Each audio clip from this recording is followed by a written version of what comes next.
we are going to talk about OOP, or Object Oriented Program.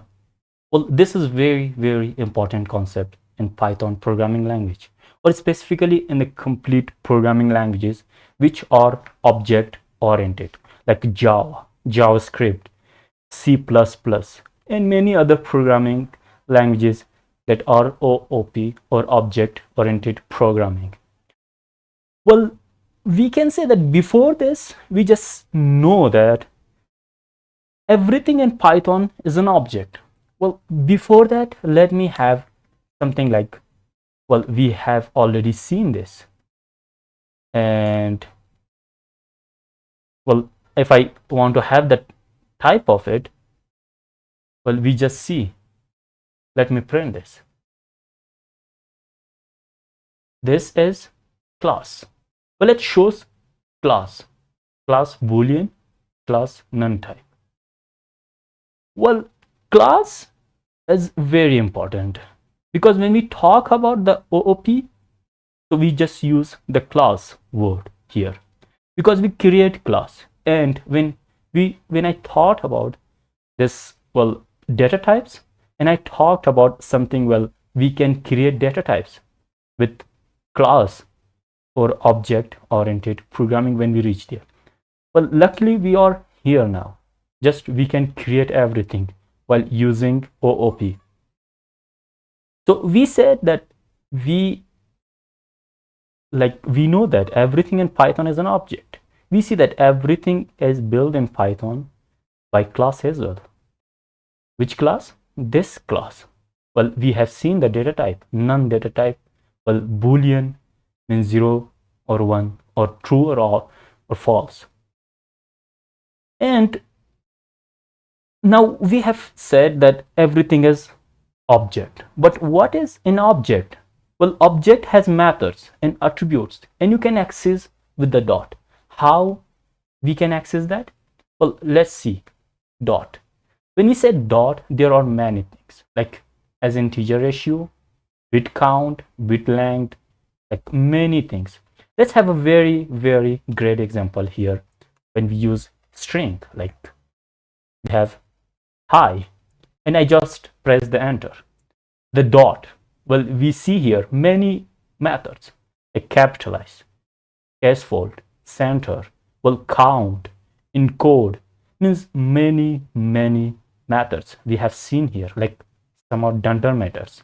But we talk about this later. What is these methods, like underscore, like the name of method, and then underscore, like dog, like dir. So we just ignore now all the things which I'm telling you now. But what you should know, that class is important, and Python is an object. Everything in Python is object. Well, instead of this or including this, we can say that OOP is a paradigm, a way to structure our code. Is very important to structure the code, to have everything well and managed. So up until now, we have seen the procedural code, like reading line by line. If I run this, so the Python interpreter will read line by line, like print and again print and again print function. So it will read line by line. And in OOP, or object oriented programming, we see methods, blueprints. As human, we organize things, like many things are here. So enough talk, let's see some examples. Okay, if I just comment out these, and I have class. See, when I write class, here are some suggestions. Well, class as a keyword, which already as like it shows, and we have big like object. Let me tell you one thing about this. When we create any class, we just have the first word as big. So you have to add this. For example, class car, class like students, class anything. So, well, we don't have anything here. We just pause for now because we have talked about the pause keyword. What does this pause keyword do. Let's pause this. We do not have anything. So as I said that in Python or object, well, we have object as well when we talk about the class. For example, object 1 or obj. Well, let me have obj. Object 1 and big object. Well, a simple, very, very simple. Means nothing here. So let's print this obj1. Well, I think it shows nothing. Well, let's see. It shows something very, very important. Like it says that man dot big object at this location. Well, it takes some location in the memory. Well, it shows the memory location as the object, is this object we have seen here. So in OP, the concept is, well, very clear, like class and object. And there is a blueprint, and we can create many objects from this blueprint. We have this big object. We can create many. Like we do not be confused about this. Well, let's consider you are working in a big company, in a big gaming company, and you will create something like class player character, like player character, and we have def init self name, and well, name is enough. Well, don't be confused about this. I'll tell about this later, but for now you just see what happens. Self.name is, well, name, and I have another method like run and self. Well, I want to print something. Run.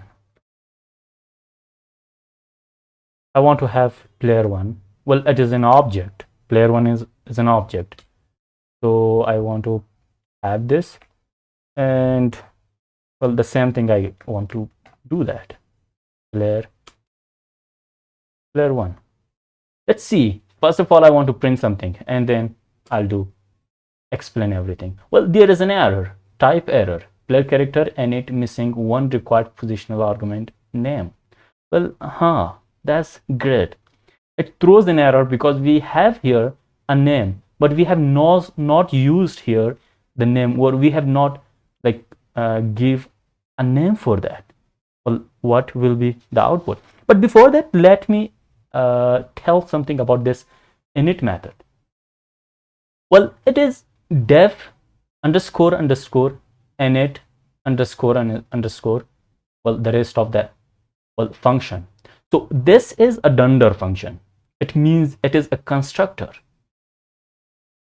It will have every attributes, everything, and well, in this class we want to add here. So we have for now just name. Well, this self means refers to this class. Well, we have initialized here self.name.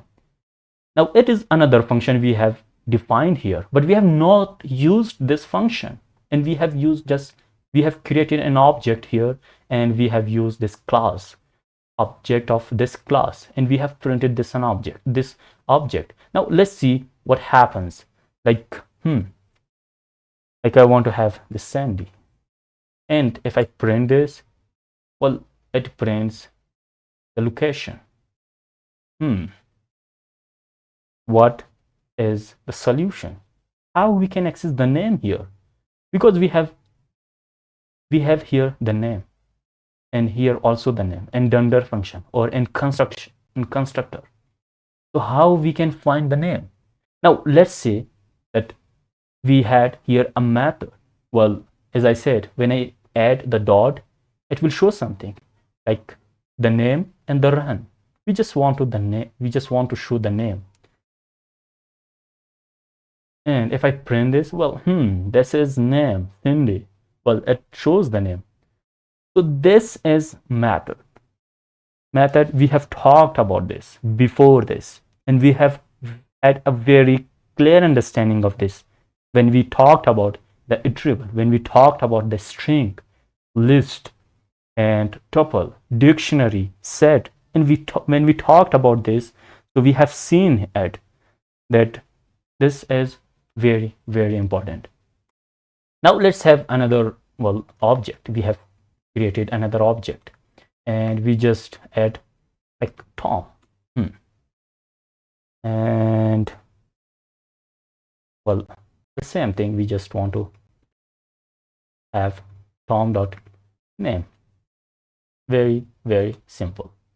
Cindy and Tom. Nothing new. But how we can, if we run this, well, if I have like player one dot run, this is also a method. Well, we just want to run this. What will happen? None. You know, first of all, it shows that run and then none. Well, why is it like this? Now let's remove this. Well, one bracket. This is the location, and obviously we have this, and it is what we expected. So none. Why it shows the none? Because we said that in function, when we reached in function, I said that every function returns something. Well, either none or a value. Well, it returns nothing for now. But if I return something, return run. Well, will it work? Well, it will return something.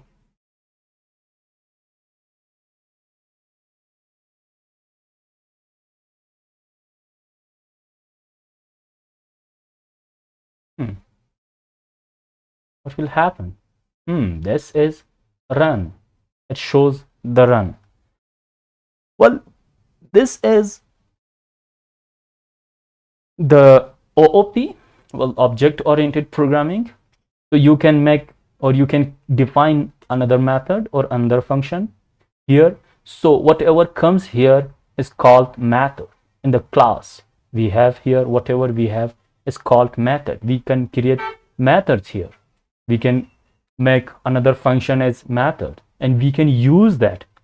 When you just add this dot, after the dot you just find every method. Like as I add the dot, and we can see here many methods like run, name, annotations, well, class, delete attributes. So these are the methods. And let me tell you one thing. So we have here the name. Well, we can sometimes add like age, like username, many things. So what are these in Python, or what is called this? This is called attributes. So we can add many attributes here in our class. So every class has attributes. This is another thing which we have talked about.